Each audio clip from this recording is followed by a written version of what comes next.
Hello students, hope everyone is fine and doing well. Now we are going to discuss, I think last class we discussed what is the inverse of a function, how to prove it is 1, 1 and on 2. So we are going to solve one of the exercise question which I feel you may feel the difficulty to solve it. This is the exercise 1.3, question number 9. Consider f is a function from r plus, that is positive real number, to minus 5 to infinity, all those from positive real numbers to here. So it's given by f of x equals to 9x square plus 6x minus 5. Show that f is invertible and f inverse is given by this function. Okay, so we already discussed, if I want to prove that a function is a invertible function, I have to prove it is 1, 1 and on 2. To prove it is 1, 1, I take f of x1 equals to f of x2. That is our standard procedure. And f of x is given as 9x square plus 6x minus 5. So f of x1 will be given by 9x1 square plus 6x1 minus 5 will be equals to, now in place of f of x2, I'll get it as 9x2 square plus 6x2 minus 5. Just x will be replaced with x1 and x2. Now if you observe both the terms, this minus 5 and minus 5 get cancelled, because both are on the opposite directions of the equality with the same sign. So minus 5 get cancelled. Now bring all the terms to the left hand side. So I'll get 9x1 square. If I bring this 9x2 square to the left side, this side, so plus 9x2 square will become minus 9x2 square. Then I have plus 6x1. So I written plus 6x1 here. And this plus 6(2) is on the right side of the equality. If I bring the left side, it will become minus 6x2 equals to 0. Now what I can do is, from the first two terms, from 9x1 square minus 9x2 square, I can take 9 common. After taking the 9 common, what do you get? x1 square minus x2 square. That is a square minus b square. What is the formula of a square minus b square? A minus b into a plus b. Okay, first thing what I have done, I have taken 9 common, then I applied the identity. And from here 6x1 minus 6x2, I have taken 6 common, then you will get x1 minus x2. Now if you observe the first term, you have 9 times of x1 minus x2 and 6 times of x1 minus x2. So can I take x1 minus x2 term common from both? Yes, we can. Now here what is left? 9 times of x1 plus x2. So I written here 9 times of x1 plus x2. Here this x1 minus x2 is common, so plus 6 will be left out. So I written plus 6 here equals to 0. Now here two cases are possible. One is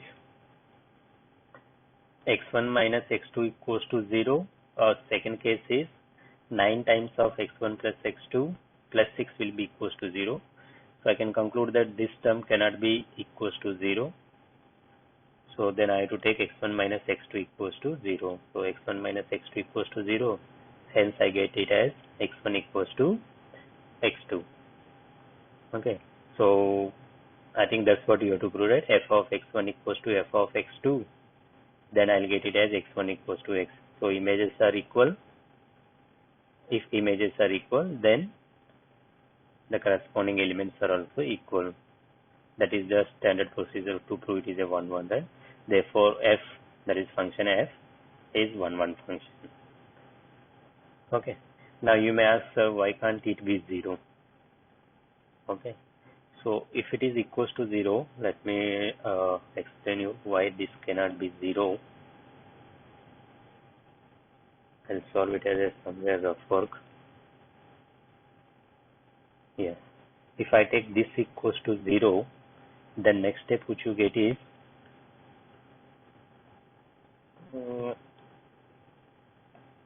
if I solve this one, then I will end with x1 plus x2 equals to minus 6 upon 9, or you can say that is equals to minus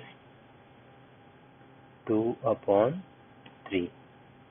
Okay, so x1 plus x2, that is sum of two numbers, is giving me minus 2 by 3. But according to the given function domain, this is R plus. R plus means positive real numbers. So positive real numbers means x1 is positive, x2 is also positive, because x1 and x2 belongs to the domain. F of x1 and f of x2 belongs to codomain. So as x1, x2 belongs to the domain R plus, that is positive numbers. So here what you are getting, by adding two positive numbers here, I am ending with a negative number. Is that possible? Adding two positive numbers you get negative number? No. Okay. So that's why this number, this 9 times of x1 plus x2 plus 6 cannot be equals to 0. If this cannot be equals to 0, then x1 minus x2 must be equals to 0. I hope it is clear why I assume that x1 minus x2 is there. It's not the assumption. This is the reason. If I take this as a 0, I'll end with sum of two numbers is negative, which is not possible. There I am getting the wrong answer because our assumption is wrong. So therefore, x1 equals to x2. I proved it is a 1-1 function. Now to prove it is an onto function, we already know you have to take y equals to f of x equals to 9x square plus 6x minus 5. So if you want, you can remove this f of x. Let it be y equals to 9x square plus 6x minus 5. Now this here y is in terms of x. Now what I have to do, I have to convert x equals to something in terms of y. How do I convert this? First bring this minus 5 to the left of equality. So it will become y plus 5 equals to 9x square plus 6x1. Now here it comes the completing square method, which we will learn in class 10th. Okay. So y plus 5 equals to, y plus 5 equals to this 9x square, I can write it as 3x whole square, that is a square, plus 2a, because a is 3x, plus 2ab, b is 1. How I am getting b is 1? Because by multiplying 2 into a, which will be 6x, which is same as the 2 into 3x is 6x, which is same as 6x here. Now here b value has to be 1. Otherwise, if you take b value is 2, 2 2 is 4, 4 3 is 12, I'll get 12x, but here you have 6x. I think you already learned how to get this b value in class 10th, completing square method. Now after getting the plus b value is 1. So I put plus b square minus b square. So whatever the b value you have here, if it is 2, then I put plus 2 square minus 2 square. In some of the question, if I get b value is 1 by 2, then I will put plus 1 by 2 whole square minus 1 by 2 whole square, like this. Now here you have a square plus 2ab plus b square. Okay, if you observe these three terms, it is in the form of a square plus 2ab plus b square, which is equals to a plus b whole square. That is identity for a plus b whole square. Now what should I do this with minus 1 square? You bring this minus 1 square to the left of equality. So minus 1 will become plus 1 if it comes here. So y plus 5 plus 1. So that will be y plus 6. And this term will become a plus b whole square. So here a value is 3x, b value is 1. So a plus b whole square means 3x plus 1 whole square. Now do the square root on both sides. So if I do square root on both sides, then I'll get under root y plus 6 equals to 3x plus 1. Because if I do square root, then square and square root will be out. 3x plus 1. Now send plus 1 this side. Under root y plus 6 minus 1 equals to 3x. And if I send x also this side, that 3 will go in the denominator. So I'll get it as under root y plus 6 minus 1 whole upon 3 equals to x. Now you see this number with the given term. Are the both are same? Under root y plus 6 minus 1 upon 3. Under root y plus 6 minus 1 upon 3. Okay, so it is invertible function and its inverse is c. Now, okay, so this is how you prove the question. Next one, you have so many examples here to prove that the function, like if I go to the last exercise 1.3, here you have f is a function from 134 to 125, g is a function from 125 to 13. Given by f is this. So what do you mean by this way? F of 1 equals to 2, then f of 3 equals to 5, f of 4 equals to 1. So first element is from the domain, second element is its mapping element. And here also g of 1 is 3, then g of 2 equals to 3, and g of 5 equals to 1. Write down GOF of the function. GOF of means you have to find GOF of 1, GOF of 3, GOF of 4, like this. I think that we already discussed in the last class. Let S, G and H be the functions from R to R. Show that FOG of H equals to FO of H plus GO of H. So this you can do with an example, or you can do it directly also, I think.